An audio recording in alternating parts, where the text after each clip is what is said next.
আসসালামু আলাইকুম। তো টেকনো, ইনফিনিক্স এবং আইটেল কিছু মডেল, তো যারা এই ফোনগুলোর চার্জিং সম্পর্কে জানেন না বা চার্জিং কিভাবে কাজ করে, এগুলা নিয়ে আমাকে অনেক ভাই ফোন করে যে ভাই এখানে যে আমি দেখতেছেন একটা ফোনের এই স্মার্ট ফাইভের একটা ফোনের হার্ডওয়্যার সলিউশন আমি ওপেন করে নিছি, পাশাপাশি স্কেমেটিকও আছে।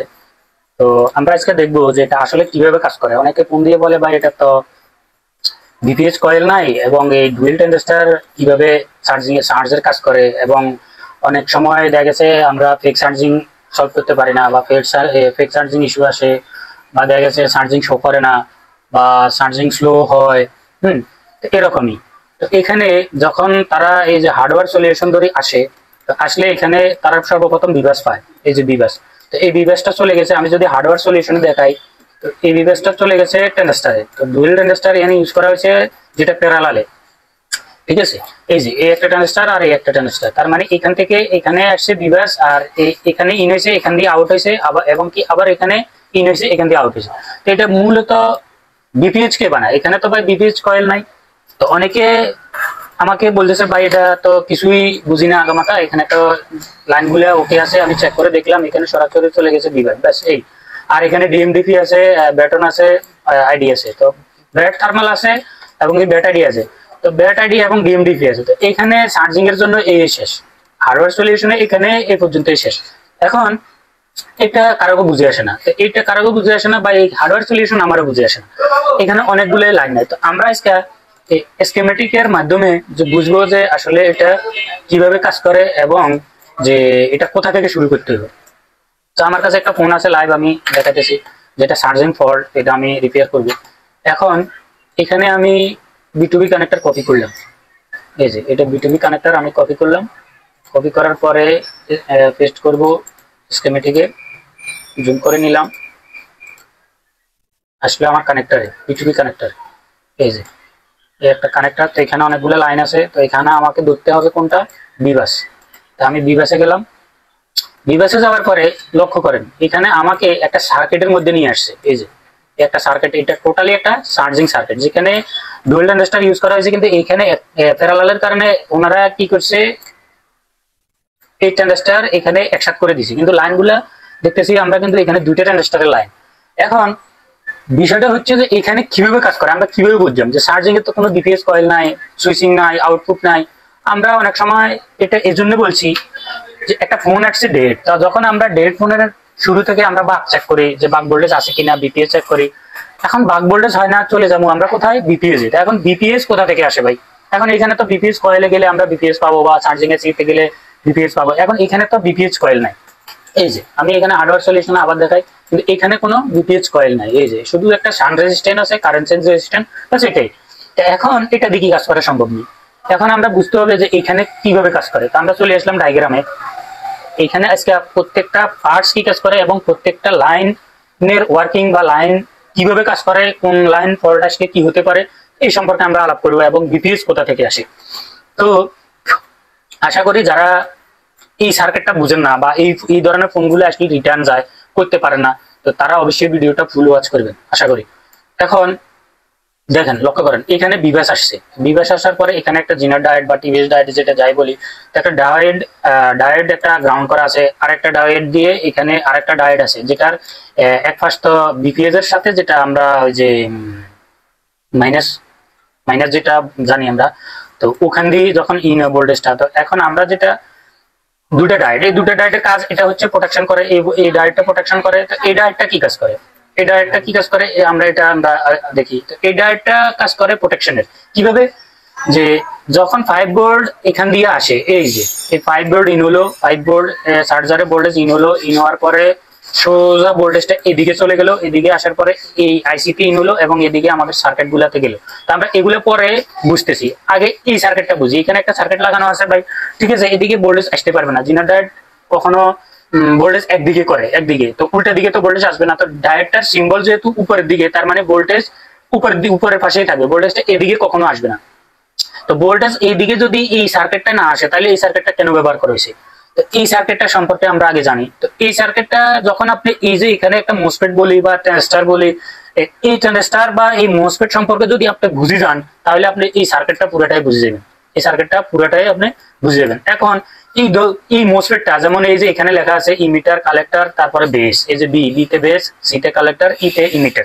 এখন আমরা জানি যে এগুলো এন চ্যানেলের মোসফেট, এগুলো চার্জিং এর বেশিরভাগ ইউজ করা হয়। এখানে একই মোসফেট দুই জায়গায় ইউজ করা হয়, একটা হচ্ছে প্রোটেকশনের জন্য ইউজ করা হয় আর একটা হচ্ছে সুইচিং এর জন্য ইউজ করা হয়, মানে কোনো সিগন্যালের জন্য। তো এটা বুঝতে হবে যদি কোনো জায়গায় এই মোসফেটটা এক পাশ, তো এখন এখানে ভোল্টেজ ইন হতে তো পারবে না, এটা এই দুটা জিনা ডায়োড প্রোটেকশনের জন্য। তো বুঝলাম যখন এই দুটা ডায়োড ওভার ভোল্টেজ আসবে তখন এটা ভোল্টেজ গ্রাউন্ড করে দিব, গ্রাউন্ড যখন করবে, গ্রাউন্ড করার পরে এদিকে ভোল্টেজটা আসবে না এদিকে। তার মানে আমাদের যে চার্জিং এর আইসিটা আছে বা চার্জিং এর অন্যান্য কম্পোনেন্ট আছে বা টেস্টার আছে এটাকে সেভ করবে। তো এদিকে এটা লাগানো প্রোটেকশনের জন্য, এটা আমরা বুঝলাম। এরপরে এটা যদি এটা পুড়ে যায় বা এই লাইনটা, এই ডায়োডটা যখন পুড়ে যায় ভোল্টেজটা এদিকে আসবো, তো এদিকে আসার পরে এই মোসফেটটা বা এই টেস্টারটা কাজ করবো। কিভাবে কাজ করবো বা এই রেজিস্ট্যান্ট কাজ করবো। তো এই রেজিস্ট্যান্টের 2 কিলো ওহমস এর রেজিস্ট্যান্ট, এটাও ভোল্টেজ গ্রাউন্ড করে দিব। আর এখানেও একটা 2 কিলো ওহমস এর রেজিস্ট্যান্ট লাগানো আছে, এটাও এদিকে আইলে মোসফেটের দ্বারা যে ইমিটারের দ্বারা এটাকেও ভোল্টেজ গ্রাউন্ড করে দিব। তো আমরা জানি যে ভোল্টেজ বেসে আসে সেই ভোল্টেজ ইমিটারের দ্বারা আউট হয়ে যায়, একই ভোল্টেজ, এখানে কোনো কমও হবে না বেশিও হবে না, এখানে একটুও কমবে না। যেমন যে ভোল্টেজ আমরা বেসে দিই সে ভোল্টেজ ইমিটারের দ্বারা আউট হয়। তো এটা হচ্ছে যেখানে আমাদের ইমিটার গ্রাউন্ড নাই সেখানে কাজ করে এভাবে যে বেসে যখন আমরা ভোল্টেজ দিই তখন সেই ভোল্টেজ এখানে আটকে থাকে, এই ভোল্টেজ ইমিটার দিয়ে আউট হয় না। কেন হয় না? এই যে কালেক্টর আছে না, কালেক্টরের মধ্যে যে কোনো কমেন্ট আসতে হবে বা যে কোনো সিগন্যাল আসতে হবে বা যে কোনো, যেমন মাস্টারে কমেন্ট করলে তারপরে ইনেবল যেটারে বলি আমরা, ইনেবল যখন কালেক্টরের মধ্যে ইনেবল আসবে তখন ইমিটার দিয়ে এই ভোল্টেজটা আউট হবে। এখন তো ইমিটার বা কালেক্টর যেখানে হোক, এখন বিষয়টা হচ্ছে এখানে কোনো ইনেবল নাই, এখানে ইনেবল নাই। তো এখানে সরাসরি যখন ভোল্টেজটা এদিকে চলে আসবে তখন এই ভোল্টেজটা এখানে চলে আসবে, এখানে আসার পরে এটা গ্রাউন্ড হয়ে যাবে। তার মানে এই যে দুইটা জিনার ডায়োড এটাও প্রোটেকশনের জন্য কাজ করা হয়েছে, আর এখানে যে ট্রানজিস্টরটা লাগানো আছে এটাও প্রোটেকশনের জন্য লাগানো হয়েছে। মানে সম্পূর্ণ ভোল্টেজ যদি ওভার ভোল্টেজ আসে তো ওবিপির এখানে ওবিপিও ইউজ করা হয় না, এই সার্কিটটা বা এই ফোনে ওবিপিও ইউজ করে নাই, তো যার জন্য ওবিপির কাজ এই সার্কিটটা করে। এখন যে ওভার ভোল্টেজ প্রোটেকশনের জন্য এই সার্কিটটা যখন ইউজ করছে, তো আমরা তো এটা সম্পর্কে বুঝে গেলাম যে এই সার্কিট কিভাবে কাজ করে। এই যে মোসফেটের ডায়োডের চিহ্ন এদিকে, তার মানে ভোল্টেজ এখান দিয়ে আসি এদিকে যাবে, এই যে ডায়োডের চিহ্ন এদিকে। তো এটা হচ্ছে একটা এন চ্যানেলের মোসফেট। এখন এটা সম্পর্কে আমরা বুঝলাম। চলে যাইতেছি আমরা সামনের দিকে। এই ভোল্টেজ এখানে আর একটা প্রোটেকশনের জন্য ফিল্টার ক্যাপ লাগানো হয়েছে। আচ্ছা, এটা একটা ক্যাপাসিটর। তো এখানে চলে আসলাম, এখানে এই যে এই লাইনটা চলে গেছে, একটা রেজিস্ট্যান্স হয় সিরিজ না, এখানে একটা রেজিস্ট্যান্স আছে এবং প্লাস এখানে আরেকটা রেজিস্ট্যান্স আছে একই লাইনে। আর মাঝখান দিয়ে একটা লাইন চলে গেছে এদিকে, যার নাম হচ্ছে বিসিডিটি। তো ভাই বিসিডিটি কি কাজ করে আমরা অনেকে জানি, তারপর আমরা এক্সপ্লেনের জন্য বলতেছি। তো এই যে এই রেজিস্ট্যান্স লাগানো আছে এটা 330 কে, এটা 330 কিলো ওহমস এর রেজিস্ট্যান্স। আমরা জানি বিসিডিটির ডিভাইডার সার্কিটে একটা 330 কিলো ওহমস এর একটা রেজিস্ট্যান্স থাকে আর একটা থাকে 30 কিলো, শুধু 39 কিলো 39 কে। তো একটা 39 কে আর একটা হচ্ছে 330 কিলো। তো এটা এমটি কে বেলায় প্রযোজ্য, যেহেতু এই ফোনটাও এমটি কে। তো এখন বিসিডিটি অনলি এমটি কে বেলায়, এই যে এই নামটা আছে সব ফোনে আছে, তবে নাম আলাদা আলাদা, ব্র্যান্ড অনুযায়ী নাম আলাদা আলাদা। এখন আমরা এই যে বিসিডিটি কিভাবে কাজ করে, যখন কোনো ফোনে চার্জিং শো করে না, চার্জিং কি করে না, শো করে না, তো শো যখন করে না তখন হালকা কিছু এম্পিয়ার নেয়। এম্পিয়ার নেওয়ার ক্ষেত্রে দেখা গেছে কি চার্জিং কোনো লোগো আসে না, কোনো সিম্বল আসে না, মানে কোনো ইন্ডিকেট করে না।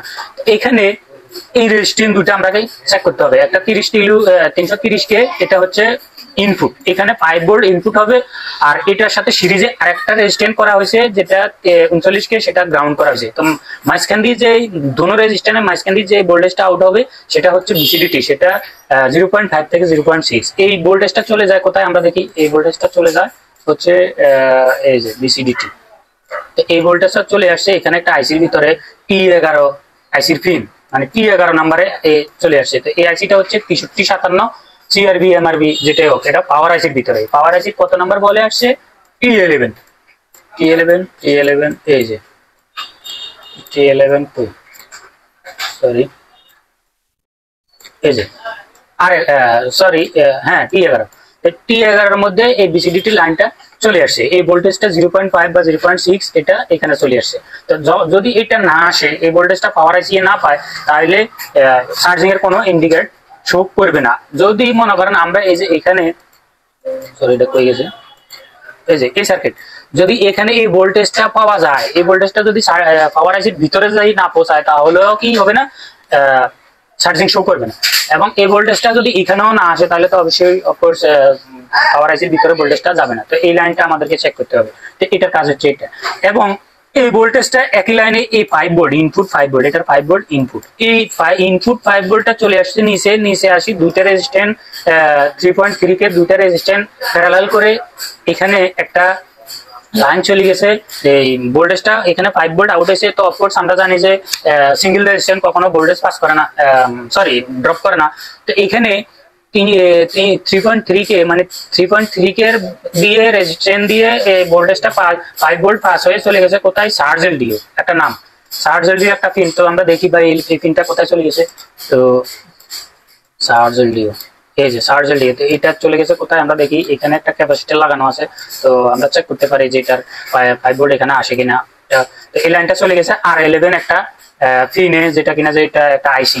তো আমরা দেখি এটা কোন আইসি ভাই। তো এটা ওই ঘুরিয়ে পাওয়ার আইসি, পাওয়ার আইসির ভিতরে আমাদের ভোল্টেজটা আসছে যে 6357 এমআরবি বা সিআরবি যেটাই হোক। তো এটা চলে আসছে চার্জ এলডিও R11, ওটা হচ্ছে বিসিডিটি T11 আর এটা হচ্ছে R11। তো বুঝলাম, এখানে আসলো। তো এখানে আসার পরে আমরা পুনরায় আমাদের সেই সার্কিটটা আসলাম। তো মানে হচ্ছে কি, এই যে চার্জ এলডিও এই লাইনটা 3.3 কে রেজিস্ট্যান্স পাস হয়ে চলে গেছে পাওয়ার আইসির ভিতরে। এখন এই পাওয়ার আইসির ভিতরে যাওয়ার আগে এখানে একটা ক্যাপাসিটর লাগানো আছে, এই যে চার্জ এলডিও। এই ক্যাপাসিটরটা যদি আমরা চেক করি, তাহলে এখানে আসবে আমাদের 2.8, যেটার নাম হচ্ছে চার্জ এলডিও 2.8। তো এই 2.8 আমরা এখানে পাওয়ার আইসির বাইরে পাবো এবং কি ওই রেজিস্ট্যান্সের আউটপুটে পাবো। এটার কারণটা হচ্ছে, কেন ভাই এখানে তো 5 ভোল্ট আসার কথা, যেহেতু সিঙ্গেল রেজিস্ট্যান্সে ভোল্টেজ কম করে না। তো এটা কম হলো কিভাবে, এটা কম হলো আরেকটা রেজিস্ট্যান্স কাজ করে পাওয়ার আইসির ভিতরে, দুটো মিলাই একসাথে করে এখানে 2.8 হয়। এবার এই 2.8 আউট যখন পাওয়ার আইসির আউট যখন হবে, এই ক্যাপাসিটরে চেক করলে আমরা 2.8 পাবো। এখন এই 2.8 এই সার্কিটটা চেক করতে হবে যে এইখানে এই মূলত এইখানে আমাদের 2.8 আসতে হবে। তো এখানে আরেকটা রেজিস্ট্যান্স এখানে লাগানো আছে, এখানে চেক করলেও আমরা 2.8 পাবো, যেখানে 2 কে রেজিস্ট্যান্স, তো 2 কিলো ওহমস এর রেজিস্ট্যান্স দিয়ে ফাঁস হয়ে এই 2.8 চলে আসছে এখানে। এই 2.8 এখানে চলে আসছে, এখানে চলে আসার পরে এই 2.8 এই মোসফেটটা বা আমরা ট্রানজিস্টর বলি, কেউ মোসফেট বলি, এখানে এই ট্রানজিস্টরে চলে আসছে বা এই মোসফেটে আসছে। এখন এই মোসফেটে যখন আসছে 2.8, তো এটা বেসে দিয়ে গেছে এই ভোল্টেজটা 2.8 বেসে দিয়ে গেছে, যে এটা দেখতেছেন এই যে বেসের মধ্যে এই ভোল্টেজটা 2.8 আসছে। তো আসার পরে এখানে দুটো ডায়োড, একটা মোসফেটের এই যে ইনপুট 2.8 এটার ইনপুট হয়েছে। এখন 2.8 এটার ইনপুট হয়েছে এবং আমরা তো এখানে 2.8 আচ্ছা বুঝছি এটা চার্জ এলডিও। তো এই চার্জ এলডিও লাইনটা কি, এই লাইনটা কি কাজ করে, চার্জিং কি সমস্যা আসলে যে একটু এই চার্জ এলডিও কাজ করে বা চার্জ এলডিও লাইনে ফল্ট হলে কি হতে পারে। সর্বপ্রথম চার্জ এলডিও হলো চার্জিং শো না করতে পারে, এর একটা কারণ। চার্জিং স্লো হতে পারে, এর একটা কারণ। চার্জিং সরাসরি ইনেবল না হতে পারে। বিশেষ করে প্রথমত কাজ করে যে এটা ইনেবলের কাজ করে, চার্জিং ইনেবলের। এবং চার্জিং এ আমরা অনেক সময় ব্যাটারি ড্যামেজ দেখি বা ব্যাটারির ডিসচার্জ, একেবারে চার্জ নাই, 0% চার্জ, কিন্তু কোনো ইন্ডিকেট আসে না, কোনো শোই করে না, একবারে লো ব্যাটারি। তো ওইটার জন্য একটা এম্পিয়ার যোগানোর জন্য চার্জিং এর এলডিও সেকশন গুলাকে চালু করার জন্য, ফাস্ট চার্জিং এর জন্য এই এলডিওটা কাজ করে, মানে চার্জিং দ্রুত ব্যাটারিকে ইনক্রিজ করার জন্য এই চার্জ এলডিও কাজ করে। তো বুঝলাম এই লাইনটাও। এখন চলে আসছে 2.8 আমাদের এই ট্রানজিস্টরে। তো ট্রানজিস্টরের কালেক্টর হচ্ছে এই আইসিটার সাথে ইনভলভ, যে কালেক্টর। হ্যাঁ, তো এখানে এই মোসফেট এখন কালেক্টর এই আইসির সাথে জড়িত এবং ইমিটার এদিকে আউটপুট, আর এখানে বেস দিয়ে তো আমাদের 2.8 ঢুকছে। এখন বিষয়টা হচ্ছে এই মোসফেট কি জন্য কাজ করা হয়েছে। এখানে একটা মোসফেট তো আমরা বুঝলাম, এখানে যে মোসফেটটা আছে এই যে এই মোসফেটটা তো আমরা বুঝলাম যে এটা ঠিক আছে ভোল্টেজ গ্রাউন্ড করে দিব বা প্রোটেকশনের জন্য কাজ করে। এখন এই মোসফেটটা কি কাজ করে, তো দেখেন এই মোসফেটটার যতক্ষণ পর্যন্ত এই মোসফেটটার শর্ত পূরণ না হবে, যেটাকে আমরা ওই যে কি বলে, যেটাকে আমরা রিকোয়ারমেন্ট বলি, তো এই রিকোয়ারমেন্ট যখন পূরণ না হবে ততক্ষণ পর্যন্ত এটা চার্জ হবেই না। 2.8 বেসে আসার পরে এখান দিয়ে আউট হবে, এখান থেকে 2.8 আউট হবে, এই 2.8 এখানে আসলো, ডায়োড দিয়ে পাস হয়ে এই 2.8 এখানে চলে আসবে। কিন্তু এখানে আসবে কখন, এখানে আসার একটা নিয়ম কানুন আছে। যখন এই আইসিটা ইনেবল দিবে, এই আইসিটা কি দিব, ইনেবল, এই আইসিটা যখন ইনেবল দেব তখন ইনেবল আসলে এখানের ভোল্টেজ এখানে চলে আসবে। যখন পর্যন্ত এখানে ইনেবল না আসবো তখন ততক্ষণ পর্যন্ত এটা ইমিটার আউট হবে না। এই 2.8 এইখানে 2.8 এখানে আসবে না, মানে এখানে যে বেসে 2.8 আছে সার্জ ভ্যালু 2.8, এই 2.8 আউটে আসবে না, আউট হবে না। এখন এই আউটে 2.8 কি কাজ করে এবং এটা 2.8 কি কাজ করে এটা তো বুঝলাম। তো বেসে 2.8 সার্জ ভ্যালু 2.8 এটা আমরা বুঝছি। তো এইখানে 2.8 আসলে কি কাজ করে এবং এটা আসবে কখন, এখানে কি হলে ইনেবল আসবে। তো দেখেন এবার আমরা এখানে চলে যাই। এই যে এই 5 ভোল্টের ডাইরেক্ট সরাসরি আইসির কত নাম্বার পিনে ঢুকছে, 5 এ। কত নাম্বার পিনে, 5 নাম্বার পিনে এটা ইন হয়েছে। তো এই 5 নাম্বার পিনে ইন হওয়ার পরে এই যে এই 5 ভোল্ট যখন ইন হয়েছে তখন এখানেও 5 ভোল্ট আউট হইব, হয়তো সামথিং 2 এম্পিয়ার 2 মিলি ভোল্ট কম হবে। যেমন এখানে যদি 5 ভোল্ট ইন হয় তো এখানে আসবে 4.9 বা 4.8। এই 4.8 যখন এখানে চলে আসবো, এই যে কালেক্টরে চলে আসবো, এই টেন্ডেস্টারের মাথায় চলে আসবো, তখন এই ভোল্টেজটা এখানে নামিয়ে আসবো। এখন এই ভোল্টেজটা সরাসরি যদি আমাদের এসি ফাস্ট নাও করে, আমরা যে কোনো জায়গা থেকে এখানে ইনেবল দিয়ে দিলে 4.8 বা 5 ভোল্ট যদি আমরা এখানে দিয়ে দিই তাহলে আমাদের এই সরাসরি এইখানের ভোল্টেজটা এখানে চলে আসবে। তো এখানে আসবে কত, আমাদের এই কালেক্টরে আসবে আমাদের 5 ভোল্ট, কালেক্টরে আসবে আমাদের 5 ভোল্ট কিংবা 4.8 4.9 এরকম আসতে পারে। তো এই 4.8 এখান থেকে ইন হইব, বাস। এই আইসির কোনো কাজ নাই, এই আইসির কোনো কাজ নাই। এই আইসি কি করবে, শুধু অনলি বিপিএস বানাইবো আর এখানে 5 ভোল্ট আউট করবো। কিভাবে বিপিএস বানাবো, এখানে যখন 5 নাম্বারে দিই আমাদের 4.8 আউট হয়েছে, ইন হয়েছে। ইন হওয়ার পরে এখানে আউট হবে 4.8 4.9 বা 5 ভোল্ট। তো যখন এখানে কালেক্টরে আসবো তখন এখানে 2.8 এখানে আউট হবে। এই আউট হওয়ার ভোল্টেজটা কোথায় যাবে আমরা একটু দেখি। এই আউট হওয়ার ভোল্টেজটা চলে আসছে কোথায়, এই যে আউট হওয়ার ভোল্টেজটা চলে আসছে এখানে বি ব্যাটে, সরাসরি বি ব্যাটে চলে আসছে, মানে ব্যাটারি কানেক্টরে চলে আসছে। এই ব্যাটারি কানেক্টরে কিভাবে আসছে আমি দেখাই। এই যে এখানে ব্যাটারি কানেক্টরে চলে আসছে এবং এই যে এটা ব্যাটারি চেঞ্জ। এখন এই যে আমাদের এই ভোল্টেজটা, এই যে এই ভোল্টেজটা এখানে আসছে না, এখানে পাওয়ার আইসিতে গেছে এবং ব্যাটারি কানেক্টরে আসছে। কোথায় গেছে, পাওয়ার আইসিতে এবং ব্যাটারি কানেক্টরে, কারণ এটাই তো আউটপুট, আমাদের তো এটাই প্রয়োজন। তো এখন আমরা যদি আবার পুনরায় আমাদের আগে জায়গায় যাই, এই যে তো এই ভোল্টেজটা চলে গেছে আমাদের কোথায়, ব্যাটারি কানেক্টরে এবং যেটা আউটপুট, সরি ব্যাটারি কানেক্টরে না, ব্যাটারি কানেক্টরে গেছে এবং ব্যাটারি কানেক্টরে গেছে যেটা ব্যাট থার্মালের জন্য বা আইডির জন্য কাজ করে, তো ওখানে গেছে এবং পাওয়ার আইসির ভিতরে গেছে। এবং যখন এই 2.8 এখানে চলে আসবে, এখানে চলে আসার পরে এই আইসি আরেকটা ভোল্টেজ আউট করবো যেটা ভিভ্যাট নামে, এই যে এই ভিভ্যাট নামে। তো এখানে একটা ট্রানজিস্টর আছে, এই ভিভ্যাট এটা সরাসরি আসছে ভিভ্যাটে, আর এটা চলে গেছে আই চেঞ্জের জন্য, মানে কারেন্ট চেঞ্জের জন্য। এখানে ঠিক মতো আইসি চেঞ্জ করবে, তো এখানে ঠিক মতো এম্পিয়ার আসতেছে কিনা বা এখানে ফেক এম্পিয়ার তো কোনো আসে কিনা, বা মানে কারেন্টটা যেটা এম্পিয়ার বরাবর আসে কিনা, আর এখানে চেঞ্জ ব্যাট চেঞ্জ, মানে এখানে যখন ব্যাটারি লাগবো তখন এই দুটোটা কারেন্ট পাওয়ার আইসি চেঞ্জ করব। এই যে এটাকেও চেঞ্জ করব ভোল্টেজ, আর এটাকে চেঞ্জ করব এম্পিয়ার। যখন এটা চেঞ্জ হবে তখনই এটা চার্জিং অ্যাক্টিভ হবে, তখনই এটা চার্জ হতে শুরু করবে। আর এটা এই আউট হবে, এটা এই যে এখানে 4টা পিন করে থাকে, এইদিকে 4টা পিন, এদিকে 4টা pin, total 8 pin, total 10 pin, ঠিক আছে, 8 পিনের। তো যখন এই এই এই সবগুলো পিন একসাথে, এই সবগুলো পিন একই কাজ করে, একই লাইন, এখান দিয়ে কোনো এই যে সবগুলো একই, শুধু এই পিনগুলো দিয়ে আউট হবে যেটা ভিভ্যাট নামে আউট হবে। তো আমরা সংক্ষেপ বুঝলাম যে এই মোসফেট ছাড়া চার্জিং হবেই না। এই মোসফেটে যখন এখানে 2.8 আসতে হবে, আর 2.8 যখন বেসে আসবে তখন এই 2.8 এখানে চলে আসবো ইমিটারে আসার ইমিটারে এটা অটোমেটিক সুইচিং, এটাকে সুইচিং বলে। যখন এখানে 4.8 আসবে বা 4.9 আসবে তখনই এটা আউট হবে। তো আউট হওয়ার পরে যখন 2.8 এখানে চলে আসবে, তো এই 2 পয়েন্ট আসলে সরাসরি এখানে পাওয়ার আইসি এবং এআইসি এ মিলেই তখন আমাদের ভিভ্যাট আউট হবে, যেটাকে এই ভিভ্যাট বলি বা আমরা বিপিএস বলি বা বি সিস্টেম বলি। তো এখানে চলে গেছে আমাদের এই যে এই চলে গেছে এই ভিভ্যাট চেঞ্জ এবং ব্যাট চেঞ্জ, এই যে চলে আসছে পাওয়ার আইসির ভিতরে এবং চলে গেছে আরো অনেক জায়গায়, কোথায় কোথায়, এই যে ব্যাটারি কানেক্টরে। তো আশা করি আমরা বুঝতে পারছি যে আমাদের এই যে ব্যাটারি কানেক্টর, তারপরে আরো অনেক জায়গায় গেছে যে এই যে বি ক্যামেরা বোল্ডে, মানে যেখানে যেখানে আমাদের বিপিএস প্রয়োজন বা বি সিস্টেম প্রয়োজন, ভোল্টেজ ফর সিস্টেম, সেখানে সেখানে আমরা এই ভোল্টেজটা চলে গেছে। তো মূলত আমাদের বুঝতে হবে যে ইয়েটা সার্কিটটা, যে সার্কিটটা আমাদের যে সার্কিটটার কথা বললাম, এই যে এটা কোনটা, সরি আমি এখান থেকে আবার কপি করি, এই যে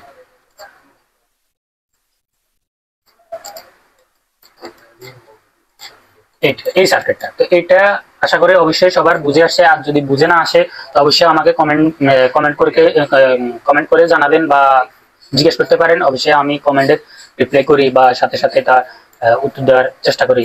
তো আশা করি অবশ্যই বুঝতে পারছেন যে এখানে 5 ভোল্ট ইন হয়েছে, এই যে এই সার্কিটটা লাগানো হচ্ছে এটা 5 ভোল্টেজ প্রোটেকশনের জন্য, যে ওভার ভোল্টেজ আসলে এই আমাদের এই সার্কিটটাকে বাঁচাইবো বা পাওয়ার আইসি পর্যন্ত আমাদের সেভ করার জন্য এই সার্কিটটা এখানে করা হয়েছে।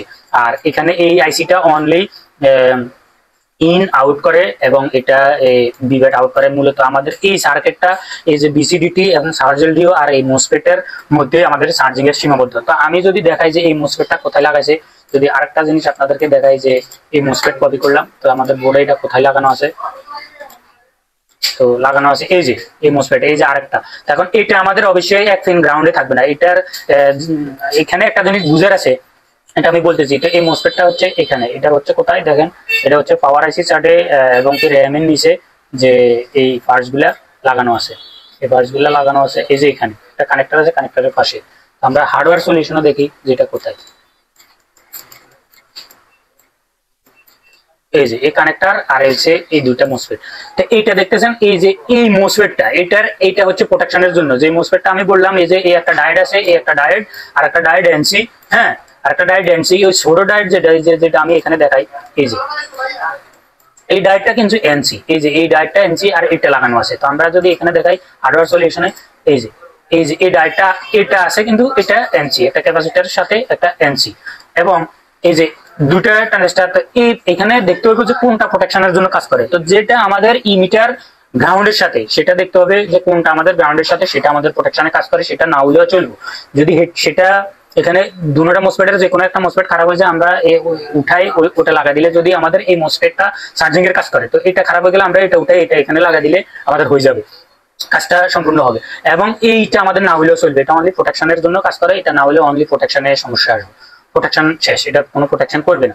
তো এটা এই যে এই মিটার, এই যে এই পাটা দেখতেছেন আপনারা গ্রাউন্ডের সাথে, এই যে এটা গ্রাউন্ডের সাথে আর এটা গ্রাউন্ডের সাথে, মানে এটাই আমাদের প্রোটেকশনের জন্য কাজ করে। আর এইটা যেটা, এটার কোনো গ্রাউন্ড নেই দেখতেছেন, এটা আমি যদি আরেকটু জুম করে দেখেন, এটা গ্রাউন্ডের সাথে নাই। তো এটা হচ্ছে আমাদের বেস, এটা কালেক্টর, এটা ইমিটার, তো এটা ইমিটার এটা কালেক্টর। তো এখানে আমাদের এই ভোল্টেজটা 2.8 এখানে আসবে আর এখান দিয়ে আউট হবে, আর এখানে আসবে 4.8 বা 4.9 যেটা ইনেবলের জন্য কাজ করে। তো এই যে আমরা বুঝতে পারছি। এখন যদি আরেকটা দেখাই যে ওই যে জিনাডাইড এনসি যেটা, এটা দেখাই, এই যে এটা আসলে এনসি কিনে না অন্য কোথাও লাগানো আছে, এটা চেক করে। এই যে এই ডায়োডটা এখানে লাগানো আছে যেটা আমরা দেখলাম বড় ডায়োড, আর একটা ডায়োড আছে যেটা আমরা দেখলাম, এটাকে কপি করি, এটা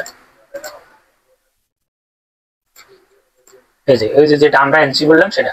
আচ্ছা, তো এখন মূল কথা হলো পুরা চার্জিং এর সেকশনটা আমাদের বুঝে আসছে, কিন্তু স্লো চার্জিং এর জন্য এখানে আরো বিষয় আছে, যেমন আমরা ডিএমডিপি চেক করতে পারি, এই যে ডিএমডিপি এখানে টেস্ট পয়েন্ট দেওয়া আছে, হ্যাঁ এখানে আবার আইডি থার্মাল আছে। এই যে দেখেন এখানে এই অনলি কোনো কয়েল নাই, এখানে বিপিএস লেখা, এই যে বিপিএস, এই যে বিপিএস এটা পাওয়ার আইসির ভিতরে চলে আসছে। ওই যে আমি দেখাইলাম যে বিভেট ডাইরেক্ট পাওয়ার আইসির ভিতরে আসছে এবং ব্যাটারি কানেক্টরে গেছে, এই যে এই ব্যাটারি কানেক্টরে গেছে, এই দেখাই এই যে এই বিভেট ডাইরেক্ট ব্যাটারি কানেক্টরে, এবং একই লাইন চলে গেছে কোথায় আমাদের ডাইরেক্ট পাওয়ার আইসির ভিতরে, এই যে পাওয়ার আইসির ভিতরে ওই চার্জারটিও আসার পরে এই যে বিভেট এক লাইন, এটা হচ্ছে কোন আইসি, এই যে যদি আমি সংক্ষেপে এখানে বুঝাই দিই, এটা হচ্ছে আর কি বিভেট, আর এটা হচ্ছে ইনেবল, এখান থেকে ইনেবল ঢুকছে 5 ভোল্ট আর এখান দিয়ে আবার 5 ভোল্ট আউট হয়েছে, আউট হয়ে এটা যেটা চলে গেছে এই যে চার্জারটিও, আমি যদি দেখাই এই লাইনটা সরাসরি ওই যে পাওয়ার আইসির ভিতরে চলে গেছে চার্জারটিও, এই যে এটা বিভাস এই যে এটা বিভাস মেন কানেক্টর, আর এটা চলে গেছে চার্জেলডিও,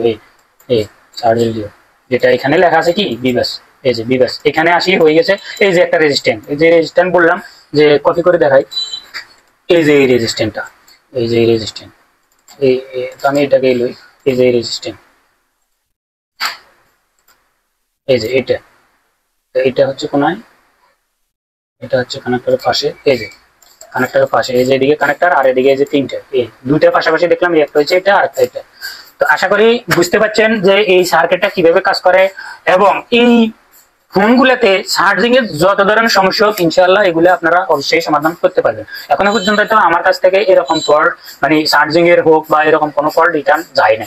তো আশা করি অপেক্ষা করবেন নেক্সট ভিডিওর জন্য। আমি যদি আপনারা যে কোনো সার্কিটের উপর যে কোনো সেকশনের উপর যদি না বুঝেন আমাকে অবশ্যই কমেন্ট করবেন, আমি ওই সেকশনের উপরে ইনশাআল্লাহ ভিডিও বানাই দিব।